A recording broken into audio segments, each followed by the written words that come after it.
وَبَشِّرِ الْمُؤْمِنِينَ بِأَنَّ لَهُم مِّنَ اللَّهِ فَضْلًا كَبِيرًا، ایمان والوں کو بشارت دو کہ اللہ تعالیٰ کا ان کے لیے بہت بڑا فضل ہے، بہت بڑا انعام ہے۔ اب سنیے، حضور نبی کریم صلی اللہ علیہ وسلم کے گھر میں حضرت عائشہ صدیقہ بیٹھی ہوئی تھی، فرماتی ایسے ہوتا تھا کہ 3 مہینے گزر جاتے ہمارے گھر میں چولہے میں آگ نہیں جلتی تھی۔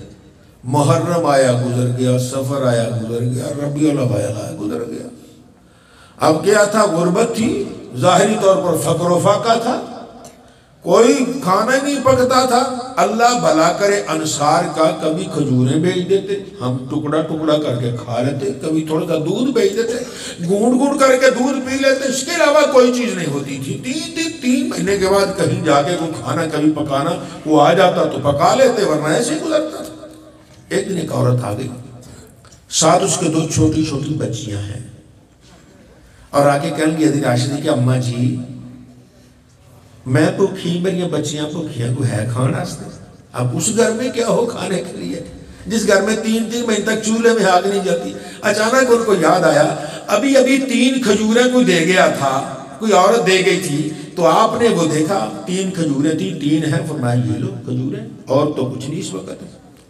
اس نے ایسے کیا، ایک کھجور ہے اس کی گٹھلی نکالی، گٹھلی نکال کے ایک بچی کے منہ میں ڈال دی، دوسری کھجور کو توڑا اور توڑ کر دوسری بچی کے منہ میں ڈال دیا۔ اب وہ تیسری کھجور توڑ کر گٹھلی نکال کر کھانے لگی تو بچیاں کہتی اماں، وہ بھوکی تھی نا، کھجور سے تو گزارا نہیں ہوا، بچی کہتی اماں۔ اب اس نے آدھی جو خود کھانے لگی تھی نا، آدھی ایک کے ہاتھ میں رکھ دی، آدھی ایک کے ہاتھ میں رکھ دی۔ اب وہ حضرت عائشہ صدیقہ دیکھ کے بڑی حیران ہوئی کہ اس نے خود کچھ نہیں کھایا، بچیوں کو کھلا دیا ہے۔ اللہ کے نبی تھوڑی دیر کے بعد تشریف لائے، بڑی حیران ہوئی، عرض کی یا رسول اللہ میں نے یہ منظر دیکھا ہے، اس عورت نے آدھی کھجور جو اس کے حصے کی تھی یہ بھی بچیوں کو کھلا دی۔